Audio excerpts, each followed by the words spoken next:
Mateus vai colocar o texto para que a gente possa refletir. Ah, sim, um outro recado para que eu não esqueça. Ao final deste culto, deste momento de celebração, nós temos ali na nossa cantina, os jovens estão preparando lá um delicioso lanche, um hambúrguer com batata, para que você possa adquiri-lo e, juntamente, a partir deste momento, você poder também celebrar o Senhor. Está difícil aqui, para isso. Agora sim. Travou aqui meu dedo. E aí você vai poder adquirir, né? Se você quer o BK, tem lá. Se você quiser o McDonald's, também tem, tá bom? Então, é hambúrguer, né?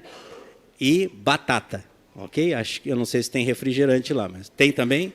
Então, é completo. Você pode pedir o número 1, número 2, número 3, enfim. O que você pedir, você vai poder levar para a sua casa ou comer aqui mesmo, tá bom? O texto está lá em Apocalipse, eu fiquei apegado a esse texto já há 3 semanas, nós hoje dividimos com a classe de adultos aqui na EBD esse texto, a partir do verso 14, preste atenção, dê o teu melhor da tua atenção para ouvir a palavra do Senhor. João escreve o seguinte: escreva esta carta ao anjo da igreja em Laodiceia, esta é a mensagem daquele que é o Amém, a testemunha fiel, a verdadeira, a origem da criação de Deus. Sei de tudo que você faz. Você não é frio nem quente. Desejaria que fosse um ou outro. Mas, porque é como água morna, nem quente nem fria, eu vomitarei da minha boca. Você diz, sou rico e próspero, não preciso de coisa alguma, e não percebe que é infeliz, miserável, pobre, cego e está nu. Eu o aconselho a comprar de mim ouro puro pelo fogo, ouro purificado pelo fogo, e então será rico. Compre também roupas brancas para que não se envergonhe da sua nudez, e colírio para aplicar nos olhos a fim de enxergar. Eu corrijo e disciplino aquele que amo. Por isso, seja zeloso e arrependa-se. Preste atenção, eu estou à porta e bato. Se você ouvir a minha voz e abrir a porta, entrarei e juntos faremos uma refeição, como amigos.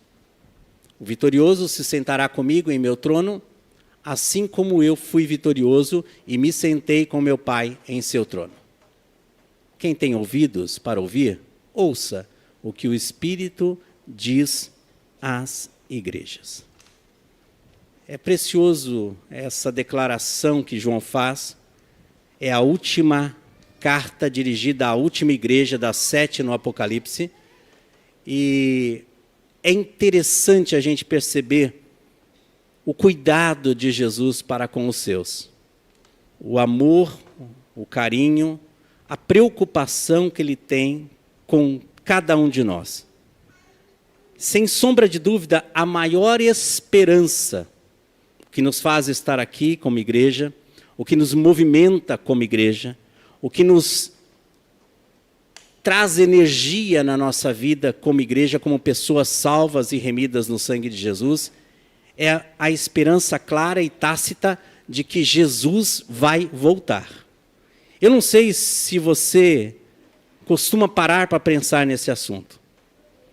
Nós cantamos isso aqui, a gente, em vários momentos do nosso culto, em vários dos nossos cultos, nós lembramos dessa verdade, de que nós estamos de passagem aqui. Isso é tão real, é tão verdadeiro, que todos nós, ao nascermos, temos um dia marcado para a nossa saída deste mundo.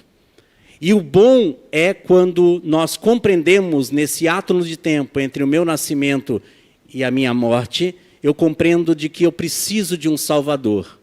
E quando compreendo isso e reconheço Jesus como Senhor da minha vida, como Salvador da minha existência, eu espero ansiosamente o dia da minha partida para estar com Ele. E nós cantamos isso. E daqui a pouquinho nós vamos cantar uma declaração dessa, do desejo da nossa alma de estar com Cristo. Isso precisa nos alimentar. De alguma forma, esta é a verdade mais profunda, é a base de tudo que cremos. E que deve nos impulsionar a viver nesse átomo de tempo, enquanto estamos aqui sobre esta terra, nós precisamos viver focados nesse objetivo. Nós estamos de passagem. Isso é muito importante. Não podemos em nenhum momento esquecer dessa verdade. Parece que a igreja de Laodiceia, deste texto que nós lemos, ela, de alguma forma, foi acometida pelo esquecimento dessa verdade. E, de alguma forma, Jesus, preocupado com a existência e a permanência desta igreja, ou seja, da importância daqueles irmãos e irmãs que lá faziam parte, ele dá um alerta, ele chama a atenção dessa igreja. Das 7 cartas dirigidas às 7 igrejas da Ásia Menor, todas as 6 primeiras têm valores, têm elogios e advertências. A de Laodiceia é a única que não tem nenhum elogio. Se você lê as 6 cartas primeiras, vocês vão ver que as igrejas, elas têm qualificações, têm a sua importância, a sua relevância, o seu trabalho, a sua operação em amor, a sua operação de fé. Mas aqui em Laodiceia é a última carta para a última igreja e não tem um elogio nessa carta. É a advertência pura e simples. Alguns estudiosos colocam estas 7 igrejas, essas 7 cartas, em 7 dimensões da história, ou em tempos de dispensação da história. Se isso for absoluto, e não vamos nos focar a isso, não é essa a ideia, mas se esta última carta, esta última igreja diz respeito à última era, ao último tempo, à última dispensação, então é uma carta dirigida para a igreja do presente século. Ok?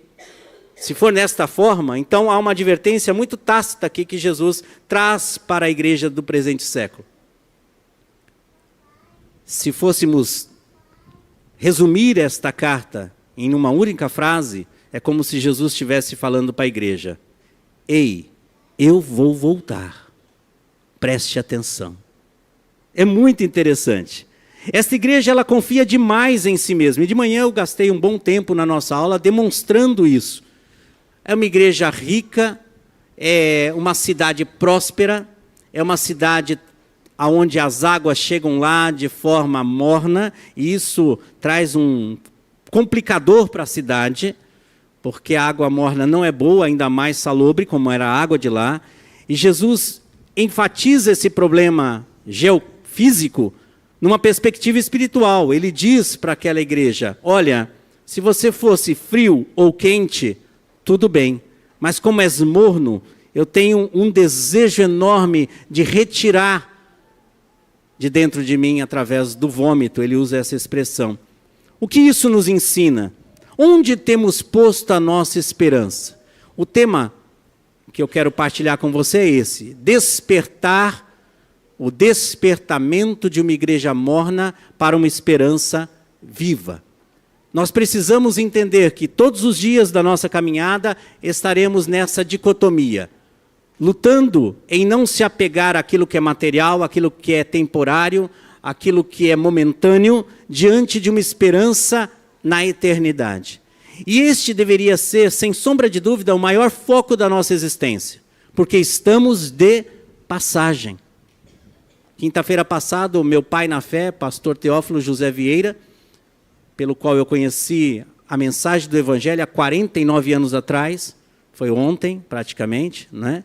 Ele partiu, o Senhor o levou, ele foi ao Senhor, e eu fiquei sabendo ontem, já não tinha mais, eu pensei que ele tinha falecido ontem, falei hoje, né, pensando comigo, domingo eu vou para a igreja pela manhã, acompanho o sepultamento e à noite estarei na igreja. Mas a minha irmã disse: ele já foi cremado na quinta-feira. Eu falei: então não sobrou nem cinzas para eu poder estar acompanhando a família. Não deu tempo. Mas uma certeza e segurança eu tenho: o meu pai na fé, aquele que me apresentou o Evangelho quando eu tinha 11 anos de idade, ele está com o Senhor. E um dia eu vou estar com Ele também. Esta é uma verdade que nós não podemos abrir mão. Esta é uma segurança que tem que estar dioturnamente na nossa existência. E que nós precisamos desenvolver este exercício mental, de lembrar desta verdade. Porque o materialismo existencial, aquilo que eu e você somos confrontados todos os dias, vai intencionalmente tentar tirar esta compreensão, ou pelo menos este foco da nossa mente. E eu queria nos encorajar aqui esta noite para não esquecer dessa verdade. Nós estamos aqui de passagem. E é tão precioso isso. Hoje pela manhã, Sérgio, eu, o Samuquinha também chegou depois, o Paulo Silas, né? O pastor Paulo Silas, nós estávamos ali, depois o Ocimar chegou, e nós estávamos conversando um pouquinho sobre toda a história desses quase 100 anos, né, da PIBS de Suzano. É muito interessante ver quantas coisas, quantas vidas já passaram por aqui. E neste momento da história estamos nós. Mas como o Joel muitas vezes afirma aqui, daqui a 30, 40 anos, talvez muitos de nós já não estejam aqui. E vai ter uma turma nova aí, né? Gilberto talvez esteja ainda aí, mas nós já estaremos em glória, não é? Mas a questão é, você pensa nisso? A igreja de Laodiceia foi despertada pelo Senhor quanto a essa verdade. Eles estavam muito seguros. Eles se sentiam ricos, e isso era fato. Porque no ano 60, depois de Cristo, devido a um terremoto em toda aquela região, e é uma região extremamente focada, né, tomada por terremotos, para vocês terem uma ideia, quando está falando de Laodiceia, é o norte da Turquia hoje, tá? É lá em cima, né, do país chamado Turquia. E não são poucos os abalos sísmicos que acontecem por lá. E no ano 60 destruiu várias cidades, vários vilarejos conhecidos aqui por cidades na Bíblia. E Laodiceia foi uma delas. E ela pertencia ao Império Romano. E foi a única cidade das cidades da Ásia Menor, de todas elas, que não quis ajuda financeira do Império Romano para se reconstruir. Eles se reergueram, sozinhos. Então eles não eram as pessoas sem provisões, eles tinham provisões. Mas mesmo seguro dentro deste quadro, dessas provisões, dos suprimentos, eles estavam esquecendo a maior verdade, a verdade absoluta, de que todos nós, sem exceção, dependemos exclusivamente de Deus. E é sobre isso que eu gostaria de deixar aqui para nós refletirmos. Temos capacidade? Sim. Temos inteligência? Sim. Temos habilidades? Sim. Temos dons? Sim. Mas tudo isso só tem razão e só tem pertencimento quando eu percebo a quem pertence tudo isso. E a quem pertence tudo isso vem de Deus. Tiago diz, todo dom perfeito e toda boa dádiva vem do alto, descendo do Pai das luzes, em quem não há mudança e nem sombra de variação. Tudo que sou, que tenho, que posso vir a ter ou ser, todo conhecimento, toda inteligência, toda capacitação, ela tem origem na própria presciência de Deus. E eu preciso entender isso. Laodiceia estava sendo chamada a atenção para isso. Confiar naquilo que é material versus aquilo que é eterno. E eu gostaria de nos encorajar a isso. Foque naquilo que é eterno. Nós estamos de passagem aqui. E então aproveite esse tempo que nós estamos de passagem aqui para fazer coisas boas. Para deixar um marco bom de existência. Talvez muitos não vão lembrar do nosso nome. Mas pouco importa. De alguma forma vão lembrar daquilo que eu e você fizemos em nome de Jesus aqui na terra. E isso vai ficar. Isso vai perpetuar. Primeira lição então. Laodiceia confiava demais naquilo que tinha em mãos.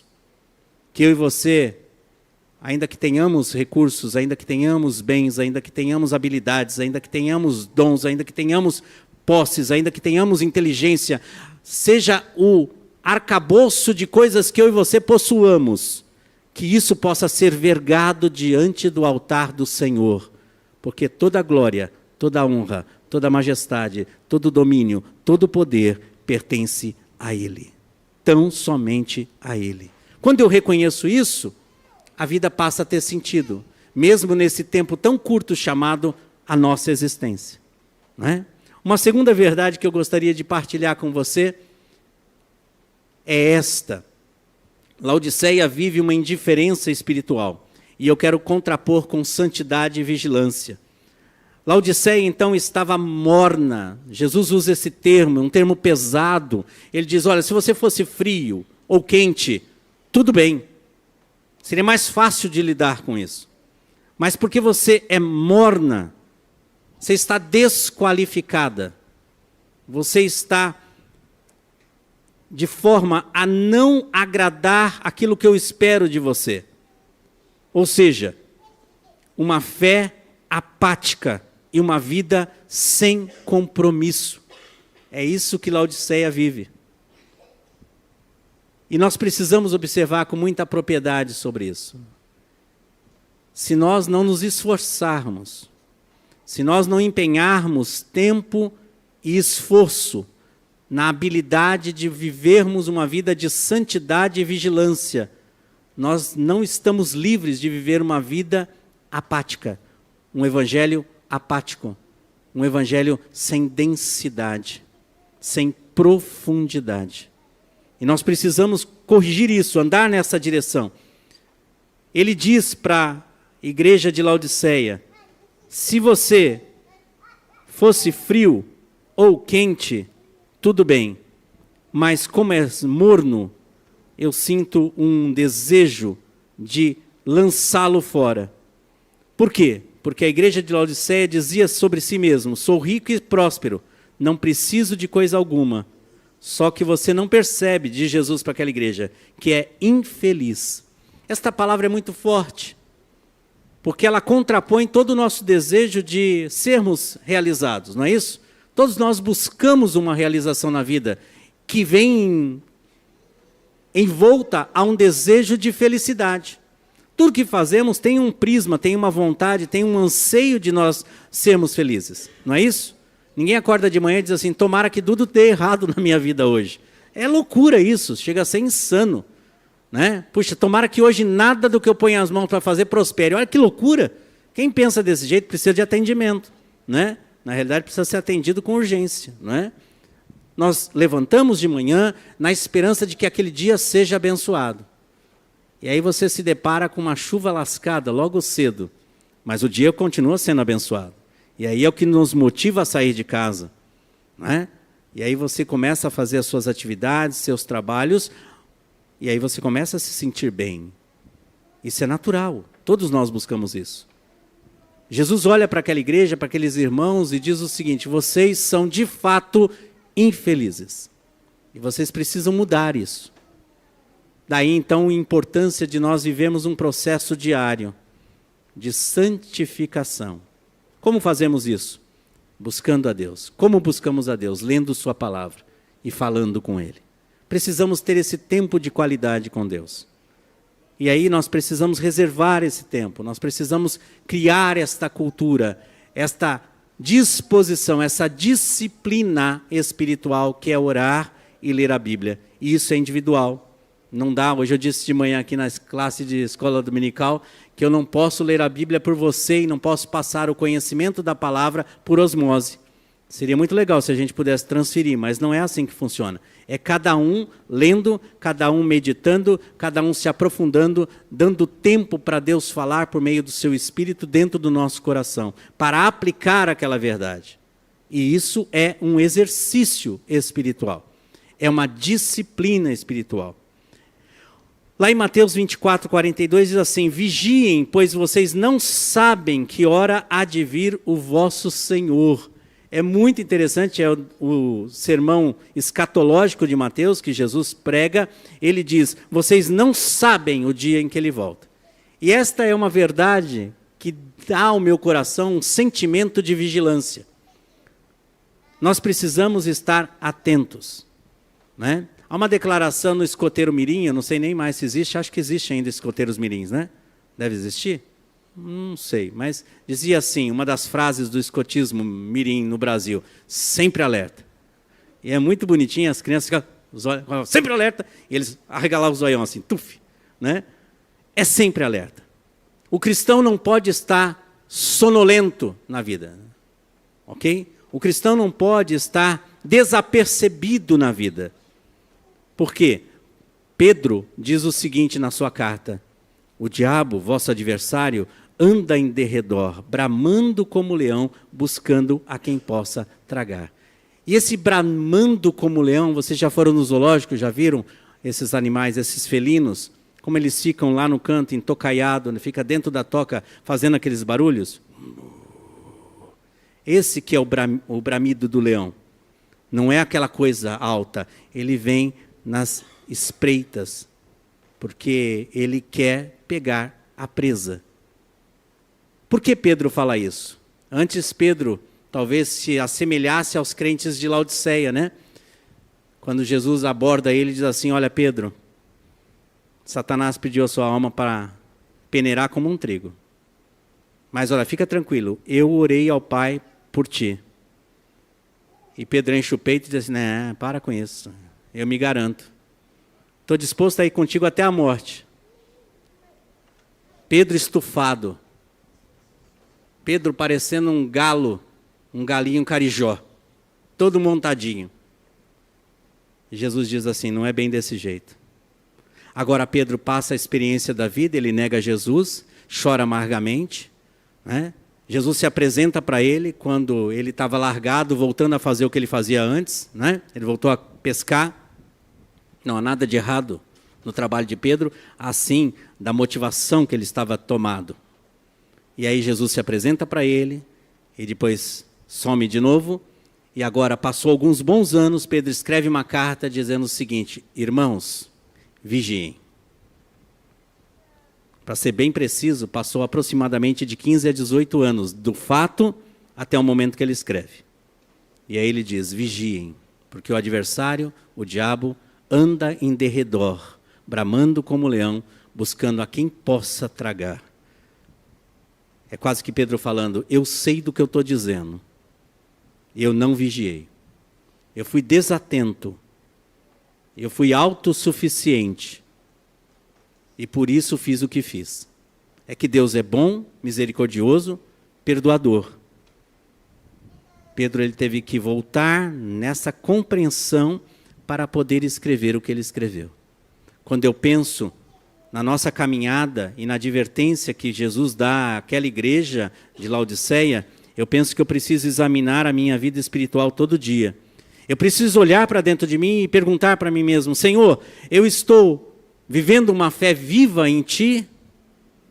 A minha fé é viva? Porque se ela for viva, eu vou viver uma vida fervorosa. E toda essa indiferença na qual o mundo está vivendo não vai abalar a minha vida. Porque eu tenho uma fé viva. Num Deus vivo. Num Cristo ressurreto. Naquele que está vivo e reina para todo sempre. Então, quando diz respeito a isso, Laodiceia estava morna. Achei bonitinho, Davi colocou essa... Acredito ser uma xícara de café ali. E acredito que é horrível tomar café morno. Alguém já tomou? Café morno e doce é horrível. Olha, é um crime. Né? Nós tomamos um ontem, né, amor? Nós tomamos um café graciosamente cedido por uma loja. Carla foi, eu amo café, fui direto. Quando eu pego aquele negócio doce que dói, tinha mais açúcar do que café, e para ajudar estava morno, né? Graciosamente, para não fazer desfeita, para a mulher que estava lá oferecendo café para a gente na loja, eu tomei, mas imagine que declaração estava meu rosto tomando aquele café. Sabe, aquela coisa gostosa. Morno é horrível, né? Não vale a pena. Obrigado, Davi. Daí então Jesus fala algo no capítulo 3 aqui do texto que nós lemos, no versículo 10, que muitas vezes eu e você já usamos esse texto para declarar àqueles que não conhecem Jesus. A gente diz assim: eis que estou à porta e bato, se alguém ouvir a sua voz e abrir a porta, entrarei em sua casa, cearei com ele e ele comigo. É ou não é verdade? Mas sabe o que me chama a atenção? Jesus está falando que ele está batendo na porta na igreja. Ele está batendo na porta do coração dos irmãos. É como se, naquele momento da história daqueles irmãos, as coisas deste mundo, as coisas das quais eles estavam apegados era maior a ponto de Jesus se sentir do lado de fora. Isso é terrível. E aí a gente não está aqui para julgar eles, nós estamos aqui para avaliar nós.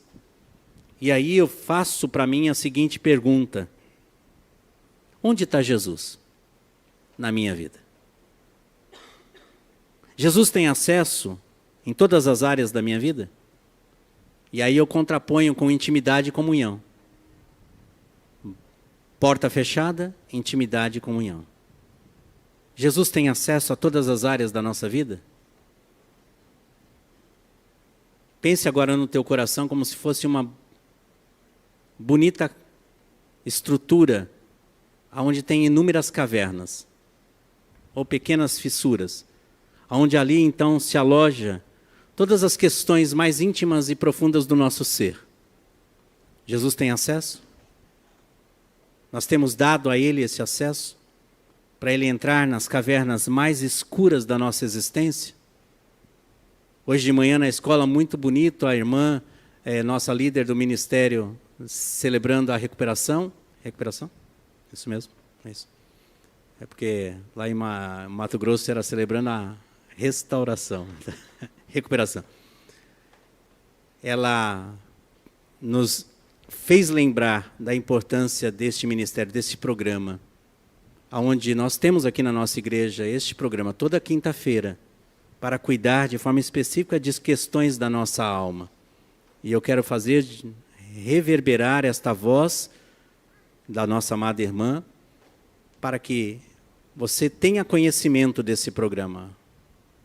Tem questões na nossa vida que precisam ser tratadas, se nós de fato queremos viver curados e transformados.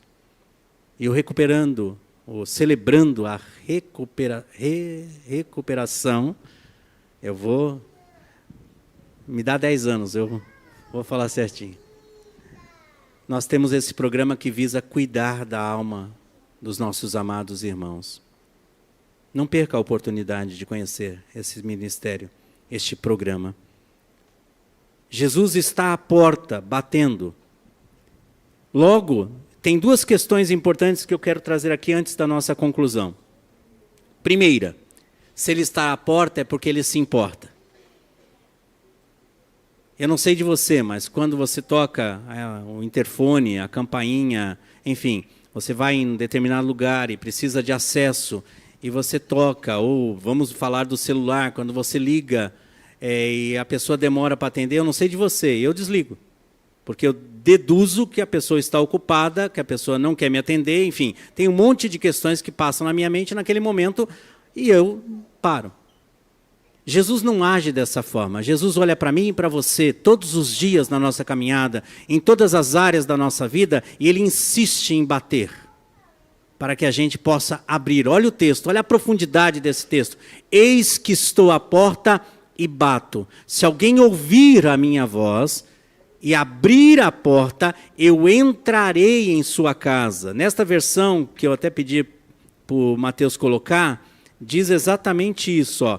Preste atenção, estou à porta e bato. Se você ouvir minha voz e abrir a porta, entrarei e juntos faremos uma refeição como amigos. Olha a grandeza disso. Jesus todos os dias está na minha e na tua vida dizendo, vamos sentar? Vamos sentar para tomar uma gostosa refeição e nesse hiátono de tempo, de comer juntos, a gente conversa a respeito dos assuntos? Eu não sei de você, mas eu faço isso constantemente, em questões de trabalho, em questões de ajustes de caminhada, enfim, de alinhamento. Eu gosto de chamar o pessoal para tomar café. Vamos tomar um café? O café passa a ser meramente uma desculpa, um artifício para a gente conversar. Outro dia, pastor Eliseu, pastor Paulo Silas e eu estávamos tomando café aqui na frente, nessa... É lanchonete aí na frente? Que serve um bolo muito gostoso, viu, gente? Coisa boa. E a gente, entre um bolo, entre uma comida da fatia do bolo, a gente estava trocando ideias. Como é bom isso. Como isso é saudável. Jesus, Ele quer fazer isso comigo e com você. E eu quero lhe encorajar a não fechar as portinholas das caverninhas mais profundas do nosso ser, porque Ele quer lidar com cada um de nós, em todas as áreas da nossa vida. Eis que estou à porta e bato. Então há esperança, Ele se importa, Ele deseja interferir, Ele deseja acessar, Ele deseja curar, Ele deseja trabalhar em nossas vidas, nas nossas emoções, muitas vezes partidas, arrebentadas. E uma outra verdade é que se Ele está à porta batendo, se eu abro, Ele tem acesso para curar a minha própria existência. E eu queria nos encorajar a isso. A igreja de Laodiceia, então, nos traz esta verdade. Cristo do lado de fora, Jesus está à porta, batendo e chamando. A esperança está na volta dele. E aí, então, eu quero fechar este momento pensando em 3 perguntas, talvez sendo elas bastante importantes para cada um de nós. Como estou vivendo? Estou vivendo para aquilo que é eterno ou para aquilo que é transitório? Qual é o foco da minha existência? Eu estou focado naquilo que é transitório? Eu sou tomado pelas urgências da vida? Ou eu tenho priorizado aquilo que de fato é um valor eterno? Nós vivemos todos os dias diante dessa dicotomia. Eu luto com aquilo que é prioridade daquilo que é urgência. A urgência bate, ela vem, ela espanca, ela penetra, ela acessa, ela derruba. E se eu não tomar cuidado, eu sou tomado pelas urgências e deixo de lado a prioridade. E eu preciso avaliar o que é prioridade. Para mim, prioridade é aquilo que é eterno. E eu preciso, uma vez que meu foco está na eternidade, eu preciso gastar tempo com isso. Eu preciso empreender tempo para a eternidade. Uma segunda pergunta que eu trago para mim e para você essa noite. Como está a minha vida de devoção a Cristo? Ela tem o parâmetro do fervor e da vigilância? Eu estou perseverando em oração? Estou me preocupando em me alimentar a alma através da palavra de Deus? Ou não? E por último, onde Cristo está na minha existência? Batendo desesperadamente querendo acessar a minha existência, ou Ele está no centro da minha vida sentado e reinando? Onde está o Cristo da minha alma? Reinando? Tomando acesso e direcionamento em todas as áreas da minha existência? Ou há áreas na qual eu tranco a porta, eu fecho hermeticamente a minha alma, ou aquela área da minha vida, e Ele não acessa? Como está isso? Incline um pouquinho a tua cabeça, pense nisso. Eu queria que você pensasse nesta verdade. De repente você veio aqui essa noite e ainda não abriu a sua alma para Deus. E eu queria te convidar a fazer isso essa noite. Se porventura você está aqui conosco, e na sua história, muito se assemelha a essa percepção de Laodiceia, uma cidade cheia de si, que tinha razões para poder se garantir, mas Jesus estava lá, chamando a atenção daquela cidade.